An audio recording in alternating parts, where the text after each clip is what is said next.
Ils placent en l'Europe tous leurs espoirs de changement.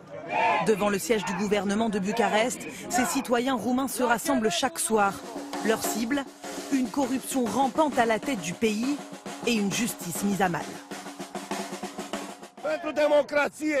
La démocratie, il faut la défendre avec toute notre énergie. Nous, on a souhaité intégrer l'Europe et on veut y rester coûte que coûte. Moi, j'ai honte de nos dirigeants. Ce sont des escrocs. Certains ont été condamnés et ils ne nous représentent pas. Alors que la Roumanie a pris la tête de l'Union européenne depuis janvier, les critiques pleuvent de toutes parts. La Commission européenne notamment évoque un recul de l'état de droit.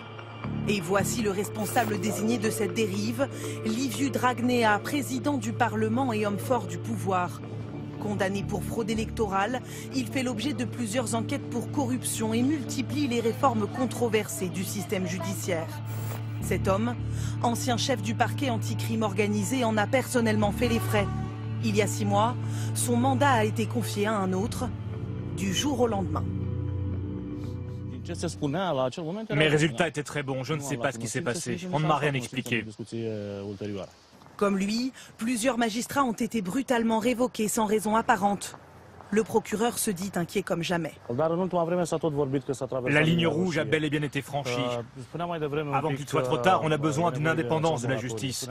On a besoin d'une authentique séparation des pouvoirs. Une séparation des pouvoirs, menacée aussi par le dernier projet en date du gouvernement. Une loi d'amnistie qui pourrait bénéficier à des responsables politiques condamnés pour corruption. Selon ce député indépendant, la corruption c'est précisément le fléau qui gangrène la société roumaine, jusque dans le paysage de la capitale. Dans ce périmètre, le règlement autorise des bâtiments jusqu'à 16 mètres de haut. Et celui-là, il fait 18 étages, donc 60 mètres. Une tour construite illégalement, accolée à une église classée monument historique. Il y a 6 ans, la justice a ordonné sa destruction sans délai. Mais depuis, rien ne se passe. On a toute une mafia immobilière, mais jamais personne n'est condamné. Alors la Roumanie est-elle capable de présider l'Union européenne?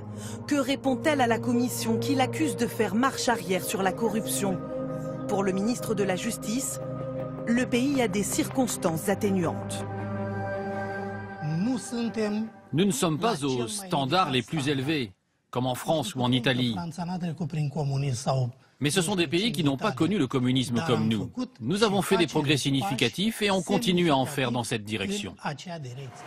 Dans ce bras de fer entre Bruxelles et le gouvernement roumain, l'opinion publique, elle, est particulièrement divisée. Selon un sondage du mois dernier, 1 Roumain sur 2 a une opinion favorable de l'Union européenne. Un score en légère diminution, mais qui reste nettement supérieur à la plupart des autres États européens, comme la France.